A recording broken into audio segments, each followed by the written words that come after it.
Hello, everyone, and welcome to the Sustainable Activism Webinar. My name is Lisa Levinson. I'm the Director of In Defense of Animals Sustainable Activism Campaign, and we offer emotional support to animal activists. And today, this webinar is about actually offering support to student activists, and we have a student activist with us today, Annie Blumenfeld. So I'm going to introduce her by way of a little bio, so you'll get to know her a little bit before we hear her speak. So Annie Blumenfeld, for anyone who is new to hearing her name, she is a student activist who won our Student Activist Award during Activist Appreciation Month, and we gave her a $500 donation towards her nonprofit, which is called Wags for Hope. So Annie started Wags for Hope in 2012 when she was just 14 years old after adopting Teddy. He's a rescue dog who had heartworm, who was crated for more than a month and then stabilized with arsenic injections to eliminate the worms in his heart and lungs. So Annie's experience with her beloved Teddy inspired her to start Wags for Hope, and she'll tell us more about how it all began in just a moment. So now Wags for Hope is a nonprofit which raises awareness about heartworm disease, supports shelter animals' medical needs, and encourages responsible guardianship.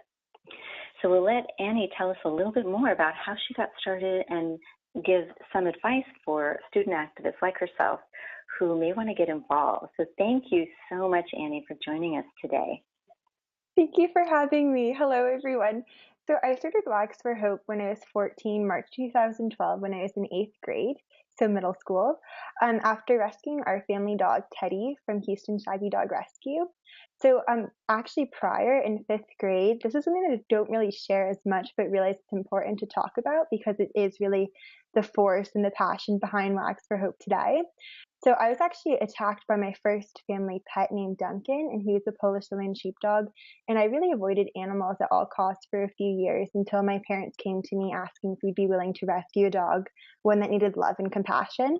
So we searched for Shaggy Dog Rescue since my mom just wanted one that would come on in, know what it was doing, and be rescued. And Teddy is just the complete love of our life today, almost 5.5 years. We're not really sure his age. He's around 2, they said, when we rescued him. So he could be about 6 to 7. But Teddy was picked up from a high kill shelter called Bark in Houston, Texas. And he was at the top of the list to be euthanized because he suffered from heartworm disease. And really learning about what he went through and how many other animals out there are like him prompted me to act and think about what I could do to save animals like Teddy. So around the same time, after learning about his story and learning more about heartworm disease, reaching out to veterinarians, looking online, I learned that it could be completely prevented through monthly chewables and other different things that you could talk to a veterinarian about.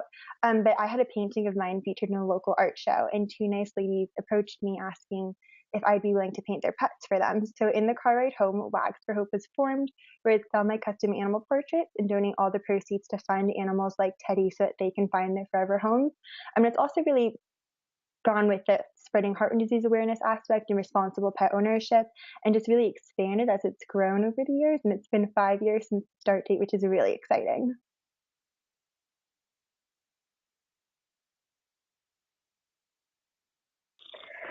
That's so amazing. We're really excited to hear your story. Can you share a little bit about any advice or any kinds of suggestions that you might have for other student activists, other people who might have that love of animals, and what would be anything you would recommend? Well, there's so many different ways that you can get involved. So at 14, I wasn't really aware of how to go about creating a 501c3 organization. So I just started really raising funds through bake sales for Wags for Hope. And actually, one of my first projects for Wags for Hope was a bake sale to raise money to fund a local police dog's vest in front of a small pet store. And I think I raised about $50 through selling cupcakes and cookies. So it was more of a smaller scale effort, but it still made a meaningful difference. But there's so many different ways that you can get involved, from making chew toys to sharing a Facebook post, as I mentioned in the blog post. But really just to keep going and try different things. I think it's really an explorative process that you're going out there and seeing what works for you and what is making a difference for animals in your community. Okay, so there's some advice. I mean, Yes. doing a basic might be one, but you did this whole other level, putting together your artwork, and I'm wondering, with the artwork, what sorts of challenges did you face starting your 501c3 and then also getting the word out about your artwork? Yes. So I first thought it would be a very small scale effort, as mentioned. I'm just selling a few custom paintings, maybe donating artwork to local hospitals and other shelters for their silent auctions, but word quickly spread in my community. And I reached out to other organizations on Facebook and made connections in that way. And they would share about my artwork and I would raise funds specifically for those organizations. That's really how word of mouth spread. And I soon found myself with my weekends just perfecting paws and highlighting noses, which was a lot of fun. And then that's when I realized that I needed 501c3 status since I was raising donations in that manner. But also really the bake sale has still been a huge part of Wax for Hope's model through selling cookies and cupcakes whenever I can, especially through the Wax for Hope Club at my school that I started when I was a freshman to get my peers involved. So it was about just one person really, and it still is, behind the core of Wax for Hope itself.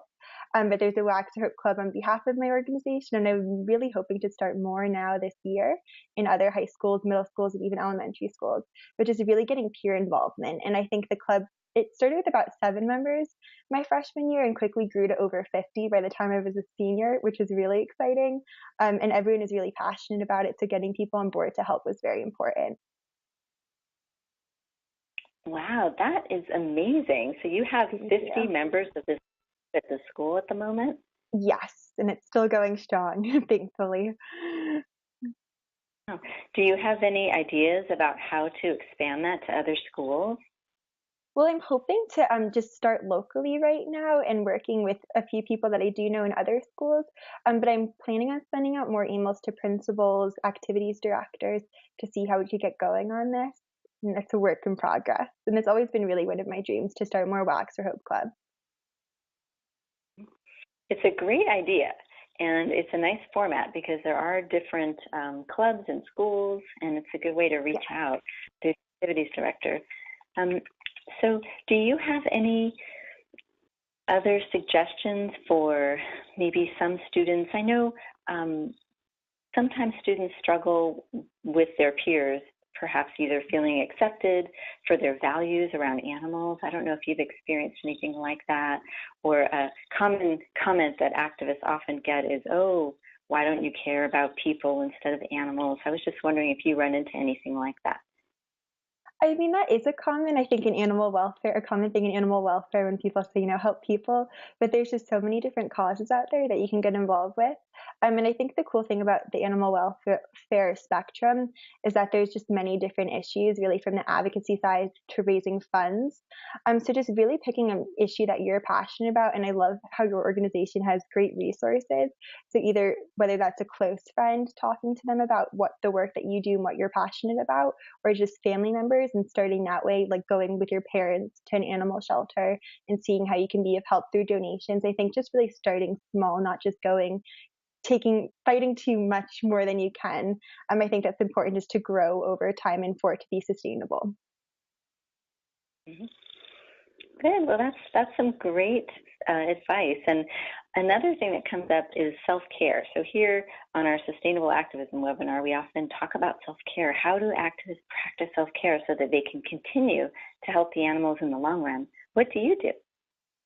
I think it really is going to my family for support.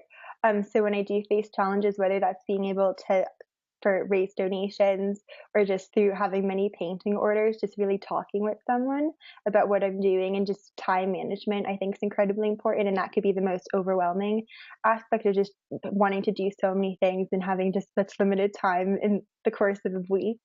And just obviously, I think de-stressing with your own pets are very important. And Teddy's, just seeing his wag of tail every day really keeps me going. And he's the reminder behind Wax for Hope.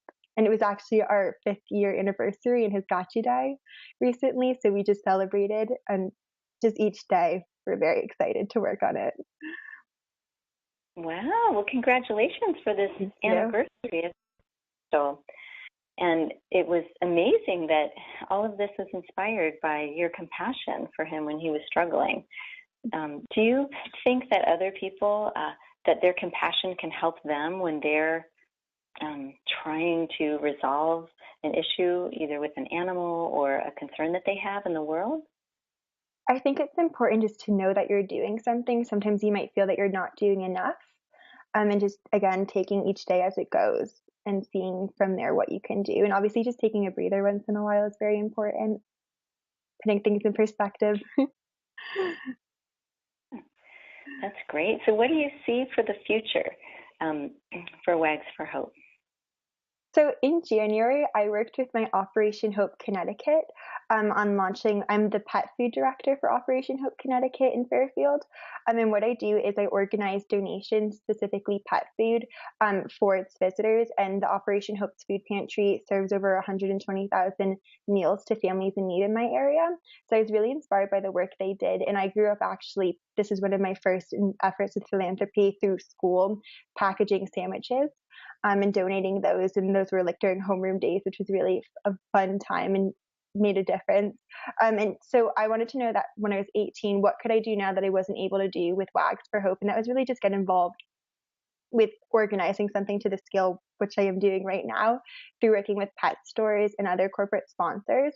So I've been able to do bi-monthly donations, and so far we've donated, I would say, over maybe like 100 bags of food and cans together for our neighbors in need, and just knowing that assurance of having pet food for your pet so that these people aren't really feeding their own food for their animals is really important. So I'm hoping to go to other food pantries to supply pet food, and I'm really working to see where we could go with this. And it's just been really fun to do and exciting, knowing what the difference it is making. And it's a whole other aspect too, because shelters and rescues are very specific about what food, and really the visitors that are coming to the pantries more so like whatever we could get to get through the week type thing. So it's a whole different front that I'm exploring right now and would love to really further.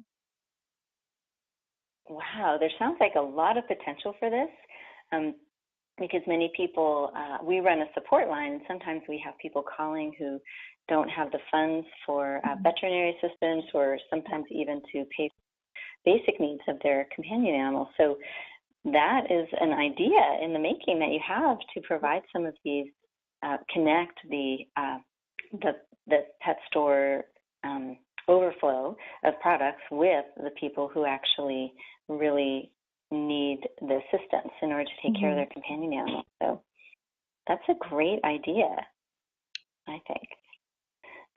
So Annie, I know you're full of ideas, actually. It seems like every time I speak with you, I hear a little bit more. And I'm wondering, can you tell our listeners a bit about the legislative work that you did? Because that's a whole other side to this. Yes. So when I was a freshman in high school, around June is licensing month, I was going with my family to license Teddy. And this is a license in every single state that you need to register your pet each year using this form. So I wrote a letter to my state legislator, really that a heartworm awareness message would be instrumental to raise awareness about heartworm and how it is preventable for your pet. So this was about a 2-year process where I first reached out to the Connecticut Agriculture Department and met with the state veterinarian and other officials. And I explained my idea to them and also asked if I could draw a dog on the license itself. And then I ended up testifying in front of the Environment Committee in March of a year later. And that was just a very exciting process, gathering letters of support from veterinarians, shelter groups to really support this piece of legislation. And the bill didn't officially pass, but the Connecticut Agriculture Department worked with me to make that change on the licensing form that following December, which is really exciting. And they ordered about 100,000 copies of the new license, and it had not been changed in 8 years. So that was a very cool update to see. And I was also actually able to draw the dog on the license, and it was a rescue dog. Oh, that's so cool. And so folks know, actually, you can watch some of her testimony online. I think it's on YouTube. Can you share maybe some keywords so people could find it? I think if you go to my website, it might be on legislation videos as well. Or if you just search heartworm awareness, maybe. I'm not too sure, actually. Tell us your website and also how folks can contact you if they'd like to. Okay, my website is www.wags, and it's the number 4 hope.org. And I'm also very active through Facebook. I know that people use Facebook Message, and it's just wags, number 4 hope with spaces on Facebook. And also you can send me an email at wagsforhope@gmail.com. Perfect. So I know you have a tight schedule tonight. You have some things to attend to, and we're very fortunate that you're able to speak with us for a while today. And I wanted to find out just if anyone on the call today had any questions.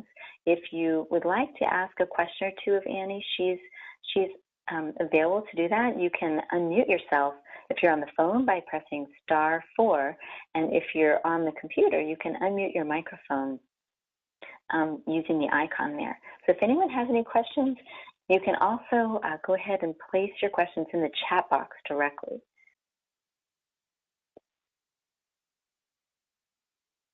And yeah, so, and I especially want to thank everyone for joining us tonight. And if you do have any students in your life, anyone you think might be interested in activism, it's a great connection for them to make to talk to Annie, because she's been doing this for a while. She's had to go through some of the stumbling blocks, and she can help people to even set up perhaps a Wags for Hope group in their own town.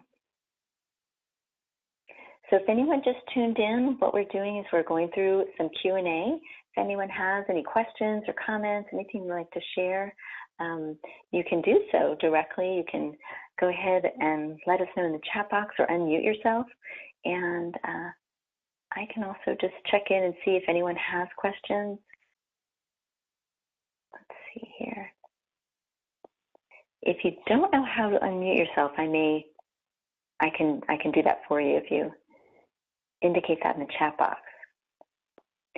So Annie, while people are assembling any questions, do you have anything else that you would like to share with everyone today, especially if you had anything to share with other student activists or people who might be just starting out in their journey? Well, I would love to really highlight my work with Operation Hope Connecticut and just Wags for Hope clubs. So if you do know young activists and they're not really sure how to get involved, they can send me an email or contact me through Facebook to really just start with these efforts. And so I'd love help with this, and that's what I'm really trying to work on with Wags for Hope in the future. And I just think there's a really important ways that you can get involved. Great. So those are some concrete examples, and we do have your email. And I also wanted to let folks know that if you need support, you can also call our Animal Activist Support Line, which is 1-800-705-0425, and we can also direct you towards Annie if you'd like, using that.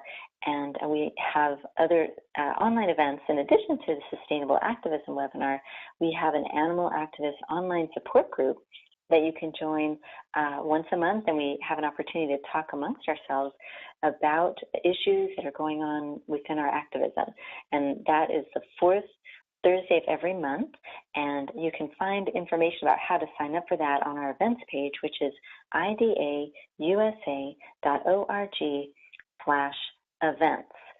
And also wanted to just mention we do have a Facebook group for activists, which is called Animal Activist Online Support Group. And if you just search under that name, you'll find us, and we can have more of a conversation there as well. So let's see, I'm just checking our chat box and seeing if anybody has anything they want to share. And then we'll ask again, just if anybody online tonight, I notice there's a few folks with us, and if you have any questions for Annie or any comments, if you know any student activists that you think might want to get involved in either one of Annie's groups, or maybe you know activists who are younger who may not have an idea of where to start. Let's see.